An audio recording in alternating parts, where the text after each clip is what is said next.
Now this is a story all about how Ned's life got flipped, turned upside down. So if you want to get up to date but don't have 60 hours to spare, I'll tell you how he became the hand of a king called Robert. Okay, that doesn't really rhyme. Anyway, here's your goddamn recap, in case you wanted to get in on the hype wagon. So, the Prime Minister of Westeros dies, which means the king appoints Boromir as the new Prime Minister. But that king eventually dies as well, and is replaced by a spoiled brat, who doesn't really share Boromir's views on climate change, so he chops off his head. Also, he's really the offspring of the Queen's twincest. Turns out, Westeros is divided into subnational administrative divisions, and most of them start fighting each other. Meanwhile, Boromir's bastard son Jon Snow joins the army and is sent to a gulag in Siberia, where they're stock of an army of supernatural beings bent on laying waste to everything, called White Walkers, which is a bit ironic since they usually just stand there, not walk or anything. On the other side of the world, this blonde chick Daenerys gets married off to Genghis Khan. After some pillaging, they start to really connect, but he suddenly gets gangrene and dies. So she gets really mad and burns herself along with 3 petrified dragon eggs, as you usually do.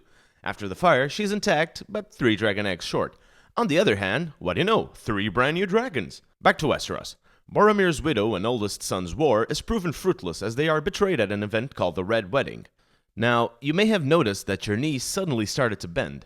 That's because we're talking about Stannis Baratheon, first of his name, King of the Andals and the First Men, Lord of the Seven Kingdoms and Protector of the Realm. However, as Stannis the Menace proved to be no match for sloppy writing, he dies after his army is severely crippled by Sir 20 of House Goodman and shirtless Ramsay. Oh, Ramsay is a sadistic SOB who takes Boromir's house, title, and oldest daughter, whom he rapes every once in a while. Meanwhile, this guy with dwarfism, who's the Queen's brother, is wrongly convicted of murdering King Spoiled Brat, and is exiled to the lands of Queen Dany, who was stalling and waiting for her dragons to grow all this time. He does great for himself, and ends up being her Prime Minister. Now they are coming to Westeros. Meanwhile, this girl Arya Stark goes to some city to train to be an assassin, but instead gets repeatedly beaten up by a stick. And the other son of Boromir, Bran, learns he can walk, which in layman's terms is entering the minds of beings, and even time travel, but only as a lazy way to reveal that Jon Snow is actually half Targaryen, half Stark. Speaking of Jon Snow, after doing well in the army, he gets stabbed in the back and dies. Fortunately for him, they also killed off George R.R. Martin some time earlier, so some fan-favorite characters come back to life, including Jon, who now can use his death as a loophole to get away from the army and rescue his sister, taking Winterfell and beating the crap out of Ramsay.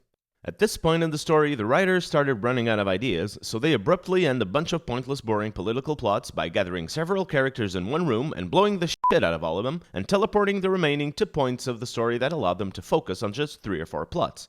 5 tops if we count that Sam ditches Frodo and gets a super sword to go to a library.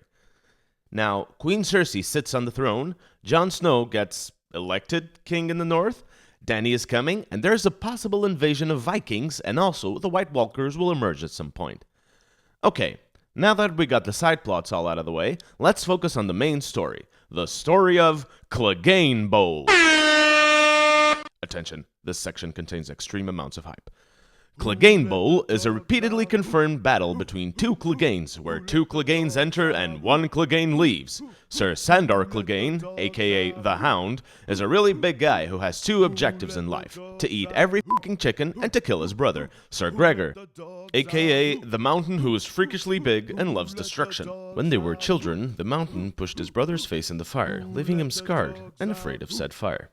But now, the Mountain is dead. But they brought him back to life. And guess what has been established as killing undead folk? That's right, fire. Which means that Clegane Bowl is f***ing confirmed.